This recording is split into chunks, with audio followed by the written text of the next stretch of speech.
Halo, Assalamualaikum warahmatullahi wabarakatuh. Perkenalkan, nama saya Raditya Irza Pratama. Saya dari Prodi Sistem Informasi, kelas SI 203 dan dari kelompok 6. Hari ini saya akan mempresentasikan mengenai organisasi dan arsitektur komputer. Oke, di bab 1 yaitu komputer dan sistem. Pengertian komputer adalah peralatan elektronik yang menerima masukan data, mengolah data, dan memberikan hasil keluaran dalam bentuk informasi, baik itu berupa gambar, teks, suara, ataupun video. Sistem komputer yang utama yaitu hardware, software, dan brainware. Masing-masing dari tiga komponen sistem komputer tersebut memiliki peran-peran berbeda, namun mampu menciptakan kesatuan sistem komputer. Kemudian yang kedua yaitu pengenalan konsep sistem dan sistem arsitektur. Sistem atau perangkat lunak adalah suatu kerangka kerja komprehensif yang mendeskripsikan bentuk dan struktur komponen-komponennya dan bagaimana mereka saling sesuai satu dengan lainnya. Arsitektur komputer adalah perencanaan dan struktur pengoperasian dasar dari suatu sistem komputer. Arsitektur komputer ini merupakan rencana cetak biru dan deskripsi fungsional dari kebutuhan bagian perangkat keras yang didesain, atau kecepatan proses dan sistem interkoneksinya. Kemudian bab 3 ada sistem bilangan. Oke, sembilangan itu pengoperasian data pada komputer menggunakan bilangan biner, yaitu 1 dan 0. Komputer menggunakan prinsip gerbang logika, di mana pengguna angka biner angka 0 sebagai false atau off dan 1 sebagai true atau on. Hal ini dikarenakan komputer adalah kumpulan transistor dan sistem pengoperasian komputer menggunakan arus listrik dalam memproses atau menyimpan data dan lain-lain. Peran sistem bilangan tak lepas dari input, proses data, dan output yang di yang saling bekerja sama untuk menghasilkan informasi yang diproses berbasis bilangan biner. Yang keempat ada format data, yaitu setiap input dan output dipresentasikan sebagai kode, di mana kode tersebut memiliki nilai biner dan dikenali oleh sistem sehingga dapat diproses. Program yang beroperasi di komputer dapat mengetahui kode yang digunakan untuk memastikan bahwa pengurutan data, konversi angka, dan jenis manipulasi karakter lainnya ditangani dengan benar. Bentuk data berupa alfanumerik, video, gambar, bahkan audio diproses dan disimpan sebagai bilangan biner. Yang kelima ada mempresentasikan data numerik. Sistem bilangan numerik adalah suatu simbol atau kumpulan dari simbol yang mempresentasikan suatu bilangan. Numerik berbeda dengan angka.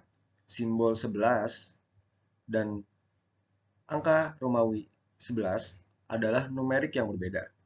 Tetapi mempresentasikannya dengan angka yang sama yaitu 11.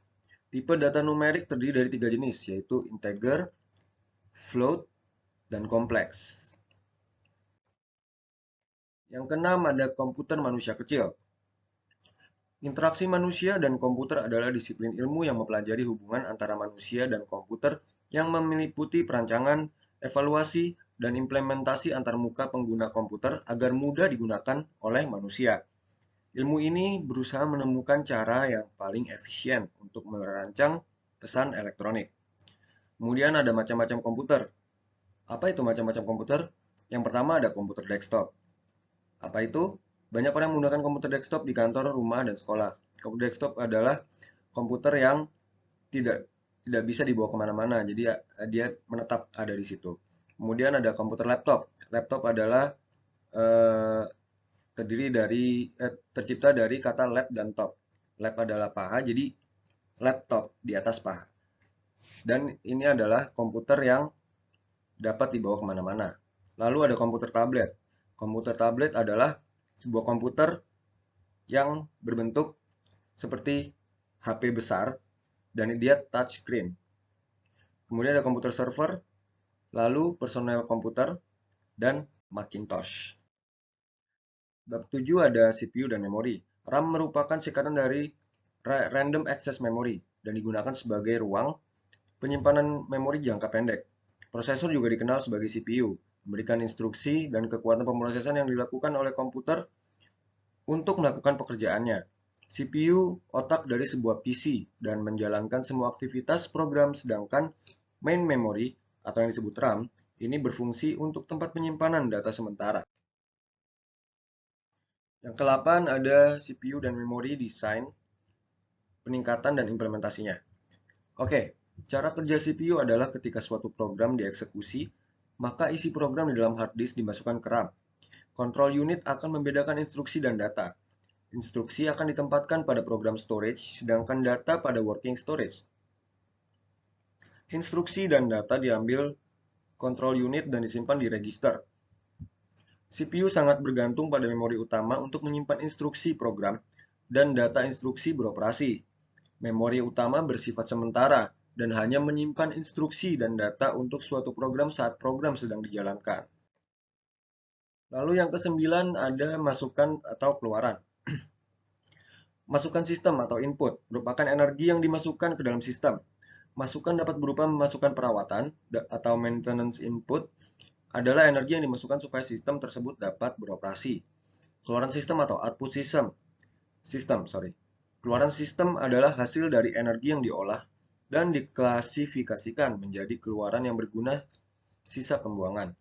Pengolahan sistem atau proses sistem, suatu sistem yang menjadi bagian pengolahan yang akan merubah masukan menjadi keluaran. Yang ke-10 ada peripheral komputer. Perangkat periferal, perangkat tambahan, perangkat sampingan, atau perangkat saja. Bahasa Inggrisnya peripheral device adalah perangkat keras yang dihubungkan ke komputer untuk meningkatkan kegunaannya dan membantu pekerjaan. Perangkat periferal berperan untuk memasukkan data atau perintah ke dalam sistem komputer yang dilakukan oleh perangkat input. Fungsinya yaitu